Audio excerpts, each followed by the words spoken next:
Dans nos quartiers regorgent vraiment des talents qui ont une envie, une capacité de réussir. En fait, j'ai toujours eu l'instinct entrepreneur. J'ai toujours eu cette rage de vaincre, en fait. On était persuadés, avec AGPR, que pour qu'il y ait une émancipation du jeune totale et une réussite sociale et culturelle, qu'il fallait aussi une réussite économique à côté. Et il y a 2 ans, j'ai eu l'opportunité de rencontrer Pierre Gattaz, avec lequel on s'est tout de suite entendu. Aujourd'hui, voilà, le but de ce projet-là, entre le MEDEF et AGPR, sont les déterminés. L'objectif de l'association Les Déterminés, c'est l'accompagnement des jeunes de quartiers populaires à l'entrepreneuriat. Une formation qui est adaptée à n'importe quel jeune qui dise que moi, l'entrepreneuriat, c'est pour moi aussi, je peux réussir. Je me suis dit oui, je trouve pas d'emploi, je vais me créer le mien. Malgré ma carrière, j'avais toujours ce vide et j'ai décidé de faire une pause. J'ai démissionné quand j'ai vu cette annonce sur Internet au niveau des déterminés et j'ai décidé de donner une chance à mes projets. Et pendant 30 minutes, moi et monsieur Camara, on a parlé et je les ai convaincus de me prendre. Et j'ai eu la détermination. J'ai dit, là, c'est le jackpot. Cet accompagnement est réparti en 4 axes. La formation aux bases théoriques et pratiques de l'entrepreneuriat, et la prise de conscience de l'importance du réseau, la posture, le savoir-être, savoir-faire d'un entrepreneur, et enfin la connaissance et la prise de conscience de l'écosystème entrepreneurial.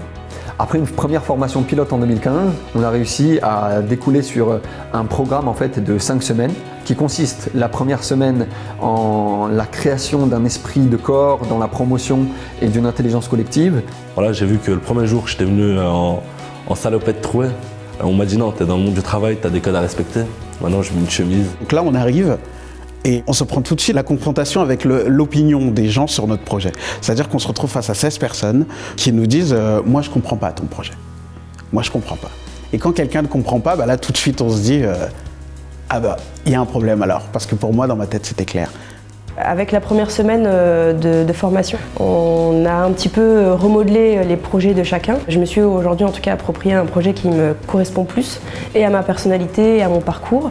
Mais franchement, la première semaine, elle a été intense, beaucoup de nuits blanches, beaucoup de remises en question. Je partais tard. Je remercie encore Abdoulaye Sidibé d'être resté tard avec moi.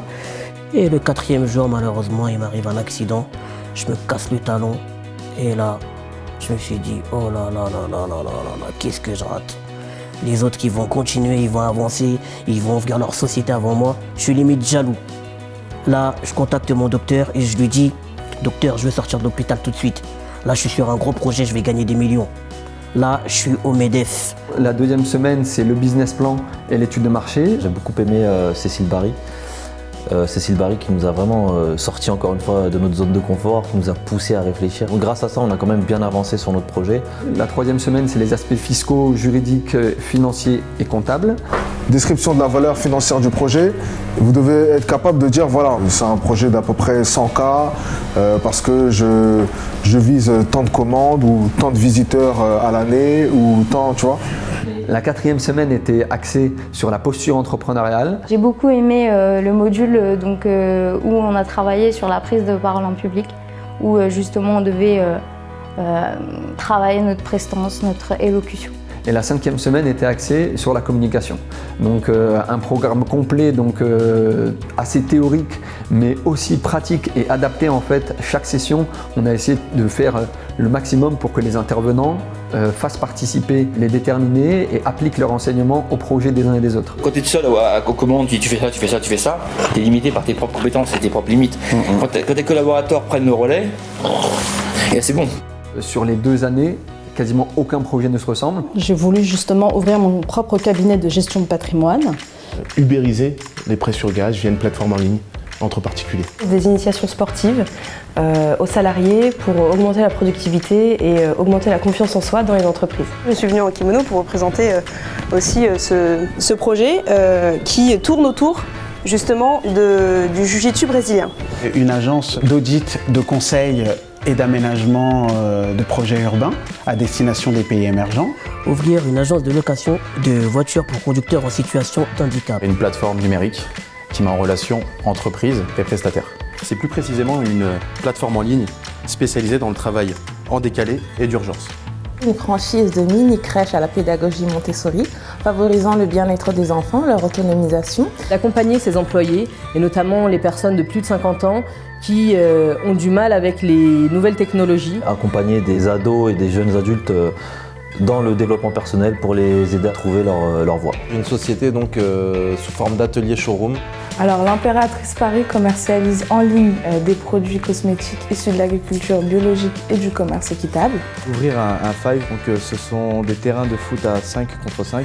Une application qui géolocalise des conducteurs temporaires pour accompagner des personnes ayant un véhicule en étant dans la capacité de conduire. En faisant mon étude de marché, j'ai vu qu'il y avait une réelle demande dans plusieurs secteurs qu'ils avaient besoin d'un conducteur, comme par exemple les papis, les plus de 75 ans, qui sont 9 millions à avoir un véhicule et qui conduisent. Smile at Home, une agence spécialisée dans l'esthétique. Alors ma société s'appelle MTPL Agency, c'est une agence de communication et de production audiovisuelle tournée sur l'Afrique. Un cabinet de recrutement spécialisé sur le secteur de l'industrie. On est loin de l'image de l'industrie, c'est-à-dire les mains sales où vraiment il y a du bruit, etc. Ça a énormément évolué. Aujourd'hui, c'est des commandes numériques, donc c'est plus du tout manuel. Donc juste le fait d'informer ces personnes-là, leur proposer un emploi qui est très bien payé, vu que c'est des profils assez pénuriques, qu'il n'y en a pas beaucoup, les entreprises, parce que des commandes ils en ont, parfois ils refusent même du travail parce qu'ils n'ont pas de main d'œuvre. Donc pour moi c'est scandaleux, quand je vois qu'il y a 6 millions de chômeurs, je me dis c'est pas normal. Pour conclure en fait la formation de 5 semaines, nous avons en fait effectué une soutenance devant un jury d'investisseurs, de business angels et de professionnels.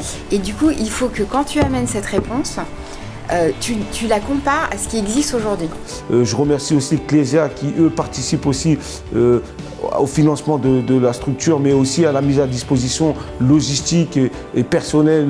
Je remercie aussi les fédérations bancaires de France qui nous ont fait confiance en signant un partenariat pour accompagner aussi les porteurs de projets dans leur démarche de recherche de fonds.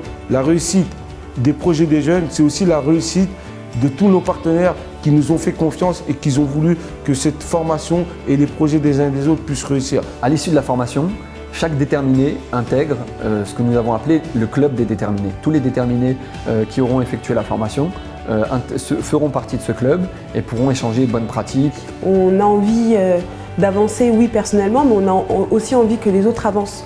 Donc on était vraiment tous soudés, en famille. Et on a tout fait pour vraiment apprendre ensemble. Et pour cela, le réseau des déterminés, ça sera à vie. C'est vraiment bien passé. Et on a appris à se connaître, on a créé une espèce d'intelligence collective. Parce qu'au final, on s'est entraidés, on s'est serré les coudes.